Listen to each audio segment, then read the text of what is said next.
Hello, my name is Ash, a counselor in training. This is my Relatable study podcast for individuals who need help studying for their NCE, CPCE, and other related counseling exams.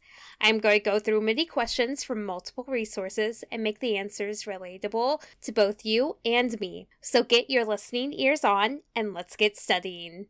When counseling a client who is at risk of self-harm or suicide, what is the purpose of developing a safety plan with the client? A, to ensure the client is hospitalized or placed in a long-term care facility. B, to identify triggers, coping strategies, and support networks to prevent self-harm. C, to transfer the responsibility of safety to the client's family members or friends. D, to create a legal document that absolves the counselors of liability.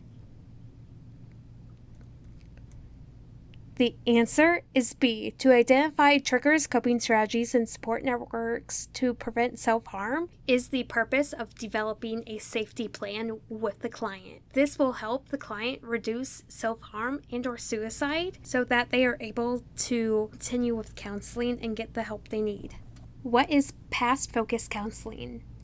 Past-focused counseling emphasizes exploring the past experiences and their influences on the current functioning of the client, and the past plays a significant role in how individuals see themselves and experience the world around them. The past-focused counseling utilizes a various amount of exposure-based techniques to help the client revisit and seek meaning making of things and traumatic experiences and their consequences that affect their life. I would recommend doing more research about past focused counseling and what types of exposure-based techniques are utilized. What is pastoral counseling? Pastoral counseling incorporates and integrates spiritual and religious perspectives with the psychological principles, theories, and interventions. With pastoral counseling, individuals will explore their faith and how it plays a role in their healing process. Holland's theory would predict that the Vice President of the United States would be A, artistic, B, social, C, enterprising, D, realistic.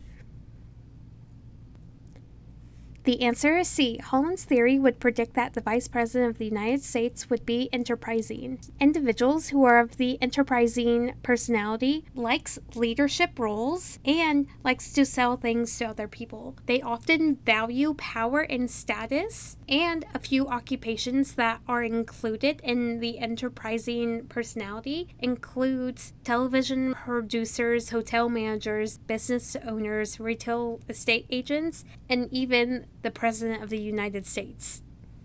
What is path analysis? Path analysis is the statistical technique that is utilized to examine direct and indirect relationships among variables, and these variables are treated as causes and effects that are typically represented through path diagrams. For example, how the socioeconomical status of a person can influence parental involvement, which could influence a child's motivation in their academic performance. This is a way for you to analyze the paths of how socioeconomical status affects parents to children and children to their academic studies. That is all 5 questions for this episode. Thank you for listening. Keep calm and study on.